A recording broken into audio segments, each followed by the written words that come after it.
किसान साथियों, अगर आप लोग भी अपनी गेहूं की फसल से अच्छा उत्पादन आप लोग लेना चाहते हो और आपकी जो गेहूं की फसल है उसमें कल्लों का बढ़ावा चाहते हो और उसका जो ग्रोथ है ना वो आप लोग अच्छा चाहते हो, तो आप लोग को अपनी गेहूं की फसल में जो दूसरा पानी रहता है उसको आपको सही समय पर देना होगा। क्योंकि अभी बहुत सारे किसान भाई है ना, पहला पानी उन्होंने दे दिया है, अब उनका जो गेहूं की फसल है उसमें दूसरा पानी देना है। तो किसान साथियों, दूसरा पानी देने का हमारी गेहूं की फसल के लिए सही समय कौन सा होता है, जिससे हमारी जो गेहूं की फसल है ना उसका उत्पादन अच्छा मिले। और किसान साथियों, आपको कौन सी इसमें खाद डालनी पड़ेगी दूसरे पानी के साथ साथ कि हमारी जो गेहूं की फसल है ना उसकी पैदावार अच्छी रहे। तो किसान साथियों, मेरा नाम है अभी और आप देख रहे किसान ऑफ एमपी में आप सबका स्वागत है। तो किसान साथियों, अगर आपने अभी तक मेरे चैनल को सब्सक्राइब नहीं किया है तो आप लोग मेरे चैनल को सब्सक्राइब कर लेना, क्योंकि खेती बाड़ी से रिलेटेड आपको विश्वसनीय जानकारी में लाता रहता हूं।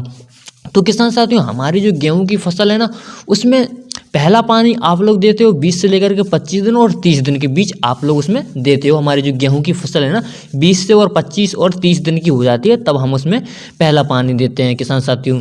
अब जो दूसरा पानी देने का सही समय रहता है, तो दूसरा पानी आप लोग को कब देना है किसान साथियों? दूसरा पानी जो रहता है आपको देना है 40 से लेकर के 45 दिन और 50 दिन की हमारी जो गेहूं की फसल है ना हो जाती है। और आप लोग को अपनी गेहूं की फसल में नमी देख लेना है, उसके हिसाब से आपको अपनी गेहूं की फसल में दूसरा पानी देना है। और दूसरे पानी देने का जो सही समय रहता है वो 40 से लेकर के 45 और 50 दिन का आपकी गेहूं हो जाती है, तो सही समय रहता है। इस बीच में आप लोग को अपनी गेहूं की फसल में दूसरा पानी दे देना है। और दूसरा पानी जो है ना किसान साथियों, वो आपको अपनी गेहूं की फसल में लेट नहीं देना चाहिए, क्योंकि अगर आप लोग अपनी गेहूं की फसल में अच्छा पैदावार चाहते हो, अच्छी बढ़वार चाहते हो, तो आपको दूसरे पानी को सही समय पर देना है। उसमें आपको कोई ज़्यादा देर नहीं करनी है। आप लोग को 40, 45 और 50 दिन की आपकी गेहूं की फसल हो जाती है तो आपको दे देना है। क्योंकि जो हमारी गेहूं की फसल रहती है ना, जो 30, 40, 45, 50 दिन की हो जाती है, उस समय हमारी गेहूं के लिए कुछ पोषक तत्वों की ज़रूरत रहती है। और आप लोग अपनी गेहूं की फसल में सही समय पर दूसरा पानी दे देते हो तो हमारी गेहूं की फसल की पैदावार अच्छी होती है। और किसान साथियों, अब जो हमारी गेहूं की दूसरी पानी जो देते हैं ना उस समय आपको कौन सी खाद देने की ज़रूरत है? तो किसान साथियों, आपको इसमें यूरिया ले लेना है। अगर आपने जो पहली सिंचाई पर आपने जो गेहूं की फसल में खाद दिया था उसका असर जो है ना वो तो तभी ख़त्म हो जाएगा। उसके बाद अगर आपकी गेहूं की फसल की पैदावार अच्छी हो रही है और कल्लों का फुटाव भी उसमें अच्छा आपको देखने के लिए मिल रहा है, तो किसान साथियों आपको अपनी गेहूं की फसल में जो यूरिया रहता है तो आपको ले लेना 35 से 40 किलोग्राम आपको यूरिया ले लेना है।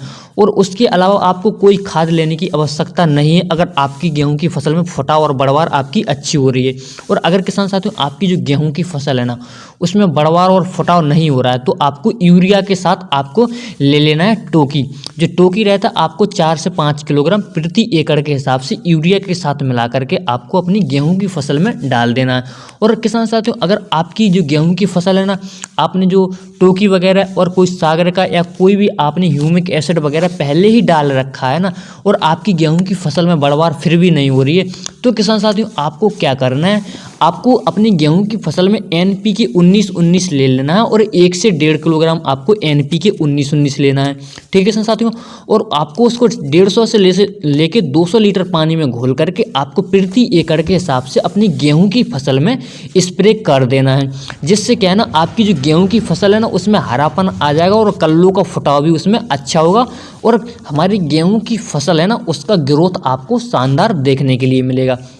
तो किसान साथियों, आपको जो दूसरा पानी है ना 40 से 45 दिन के हो जाए हमारी गेहूं, तब आपको उसमें दूसरा पानी देना है। ठीक है, और उसमें आपको 35 से 40 किलोग्राम यूरिया ले लेना है। और अगर आपने अपनी गेहूं की फसल में पहले पानी पर यूरिया के साथ कोई खाद नहीं मिलाया था तो आपको टोकी या आपको सागर का वगैरह कुछ ले लेना है और अपनी गेहूं की फसल में यूरिया के साथ डाल देना, जिससे हमारी गेहूं की फसल है ना उसकी पैदावार अच्छी हो और कल्लों का फुटाव हो और अच्छा आपकी गेहूं की फसल का ग्रोथ हो।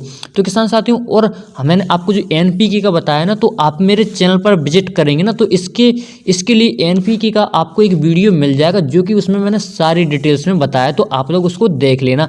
किसान साथियों, आपने अभी तक मेरे चैनल को सब्सक्राइब नहीं किया तो आप लोग मेरे चैनल को सब्सक्राइब जरूर कर लेना, क्योंकि खेती बाड़ी से रिलेटेड आपको विश्वसनीय में जानकारी देता रहता हूँ। तो किसान साथियों, मिलते हैं किसी अगली वीडियो में।